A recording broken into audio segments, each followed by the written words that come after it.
Bienvenidos, esto es Homo Optimus, una producción de Total Sapiens para todos ustedes. Mi nombre es Sergio Anaya. El tema de hoy es acerca de estas emergencias que se han sucedido en los últimos días y en las cuales pues hay ganadores y hay perdedores, no solo en México sino a nivel global, y en las que se ha aprovechado en algunas ocasiones para atacar a la cuarta transformación y en otras para precisamente lo opuesto, atacar a los opositores al sistema.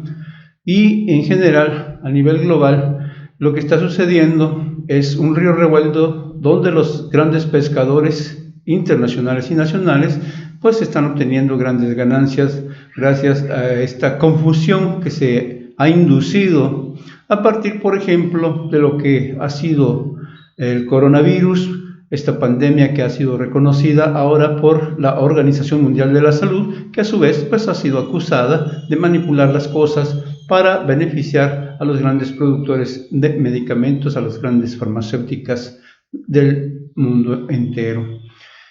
En lo que respecta a México, veremos algunos aspectos como aquello de que es totalmente falso que el movimiento feminista, por ejemplo, haya sido una derrota de la 4T. Desde nuestro punto de vista, ha sido un triunfo total del feminismo en este país, feminismo que ha sido acusado en muchas ocasiones, sobre todo en los últimos meses, de ser altamente agresivo, de ser un movimiento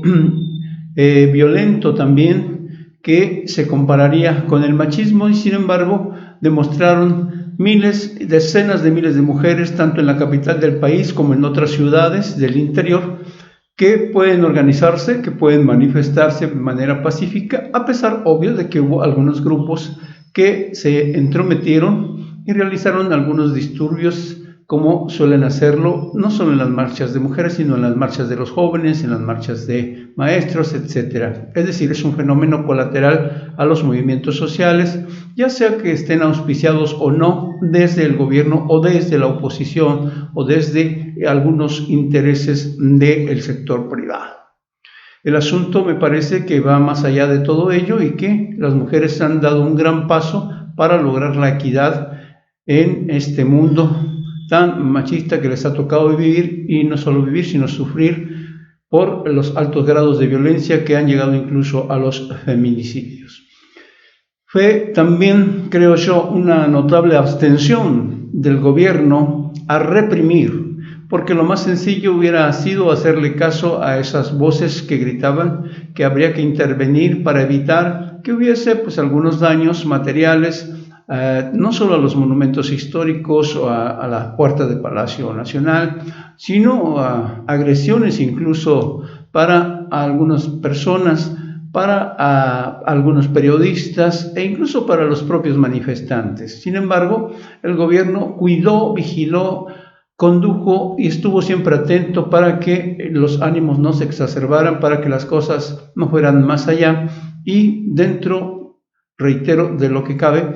la violencia fue mínima absolutamente, aunque obvio muchos medios solamente destacaron esos aspectos y dejaron de lado todo el significado de la marcha por los derechos de las mujeres en este país.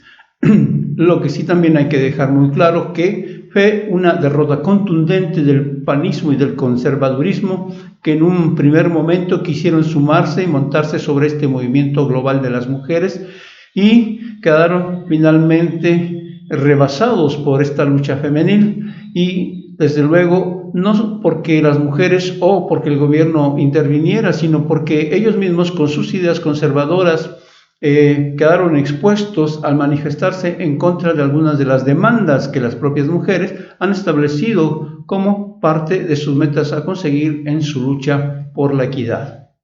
De esta manera que tenemos ganadores y perdedores en lo que fue este movimiento femenil y en lo que seguirá siendo durante los días, meses y años por venir, porque la igualdad tendrá que ser conquistada durante un esfuerzo permanente por las mujeres y, diría yo, con la participación de los hombres que estén de acuerdo en que haya paridad de género en este país. Otro problema que ha sido utilizado de manera muy contundente por parte de la oposición es la cuestión del coronavirus. Esta epidemia surgida en China y que ha sido utilizada un día y otro también para decir que en México no estamos preparados, que estamos haciendo las cosas muy mal, que no se tiene la infraestructura médica, que desde el gobierno se están ocultando datos, que no se han tomado las medidas que han hecho otros países y realmente lo hacen a pesar de que el gobierno desde un inicio fijó muy claramente su postura, cómo habría de tomar esas medidas que ha ido aplicando, pues precisamente de acuerdo a cada una de las etapas que conllevan al esparcimiento de una enfermedad como esta que es infectocontagiosa.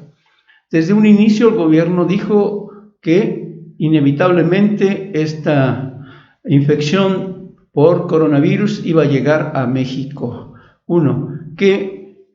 desafortunadamente se iba a esparcir por una gran parte de la población y se tenía muy claro cómo es que un porcentaje de alrededor del 80%, aún a pesar de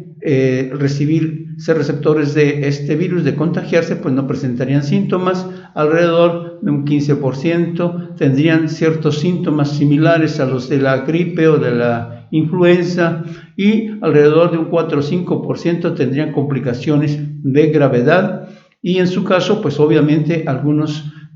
irremediablemente habrán de fallecer, como fallecen por otras enfermedades contagiosas, precisamente, por ejemplo, como la influenza, que ocasiona decenas de miles de muertos cada año. En fin, sin embargo, pues tanto el contexto mundial, donde se ha utilizado esto de la pandemia precisamente para ejercer presiones a las economías de todo el mundo, de todos los países, y esto desde nuestro punto de vista se debe nada más y nada menos que los grandes capitales que están tratando de obtener ganancias exorbitantes precisamente a partir del temor, de infundir miedo entre la población acerca de lo que sucederá en el futuro inmediato. ¿Cuáles son las medidas que sí se ha hecho en México y que todos los días se informan? Bueno, y que los medios tradicionales se niegan a difundir y al contrario tratan de confundir a la gente con cosas que nada tienen que ver. En primer lugar, hay una medida de mitigación muy efectiva que ha realizado el gobierno en esto que se ha llamado la fase 1 del contagio, que es cuando se reciben personas que ya traen el coronavirus, es decir, son enfermos que son importados, no se contagian en nuestro territorio. Y en esta fase tenemos alrededor de 7 personas, de acuerdo a los últimos datos, que han llegado desde Italia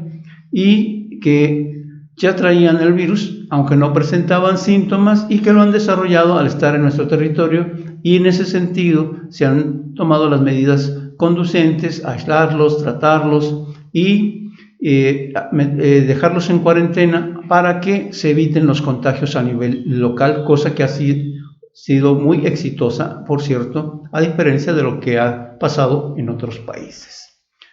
Sin embargo, en algún momento este cerco sobre lo que ha sido el coronavirus, los casos importados, habrá de romperse porque la gente está en constante movimiento y llegan muchas personas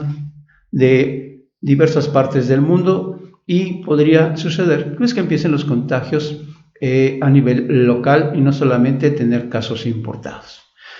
Cabe decir que en este sentido el gobierno ha estado preparándose precisamente para esto, que sería la segunda fase, y no solo se ha preparado, sino que se ha estado difundiendo información para que todos los mexicanos tomemos las medidas necesarias de protección y ha dicho cuáles pueden ser las más efectivas y que son las medidas sanitarias que usted ya conoce, del lavado de manos, de no saludarse de beso, de estornudar dentro de lo que es el ángulo interior del codo para evitar el esparcimiento de partículas y contagiar a las personas que estén a nuestro alrededor. El uso de las mascarillas para las personas que ya tienen los síntomas o que saben que tienen el virus en su cuerpo para evitar precisamente contagiar a las demás personas. Eso es lo que se tendría que hacer y es lo que ha estado difundiendo la autoridad, sobre todo en el sector salud, para que todos los mexicanos sepan cómo proceder ante lo que sería la segunda fase cuando ya haya contagios al nivel de todo el país o en cualquier parte de los estados o en cualquier ciudad. Y en el mismo sentido, pues ya se tienen previstas qué cosas se tendrán que hacer cuando se llegara a una fase 3 donde la epidemia esté extendida. ¿Qué es lo que se trata de evitar? Y es lo que ya han explicado, que tengamos una situación explosiva en un momento dado donde los casos suban demasiado aceleradamente y no se tengan los recursos para atender a un grupo de personas infectadas muy amplio, como sucedió, por ejemplo, en China, como está pasando en Italia. Es decir, cuando hay un crecimiento muy rápido, exponencial de los contagios entre la población, la demanda de servicios médicos crece de la misma manera y no hay institución a nivel mundial que pueda brindar todos los servicios a todos sus ciudadanos al mismo tiempo. Y en ese sentido, pues es que hay que tomar las medidas preventivas como lo ha hecho y que se han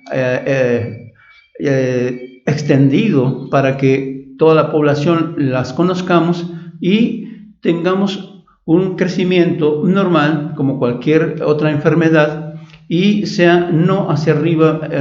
exponencialmente, sino que se extienda en el tiempo y luego vaya a disminuir, como suele pasar con las temporadas de influenza. Y en este sentido, pues se permite una atención adecuada para todos los pacientes que así lo requieran.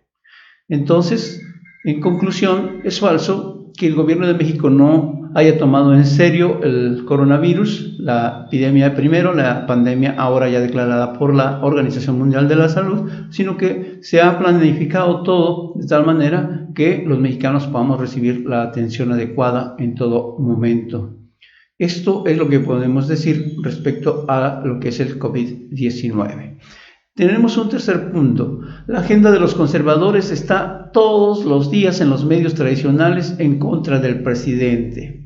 Esto es algo que no se ha visto en muchos otros países, que solo en México ha sucedido, y fue así durante las campañas electorales que realizó para la presidencia de la República, por ejemplo, donde los medios se confabularon para atacarlo sistemáticamente, y ahora lo hacen desde la oposición como parte de una campaña permanente para desacreditar cualquier cosa que diga, haga o deje de hacer el gobierno de la Cuarta Transformación. Y en ese sentido, pues todos tenemos que estar alertas para efectivamente ver lo que se está haciendo, criticar aquello que no se esté haciendo de manera correcta, pero el hecho de actuar como lo hacen muchos grupos de la oposición, de simplemente atacar por atacar, inventando cosas, creando noticias falsas, difundiendo mentiras a través de las redes sociales, a través de sus medios, de los cuales son propietarios, pues es algo totalmente inadecuado, antidemocrático y antipatriótico. Pero bueno, son ellos los que lo están realizando.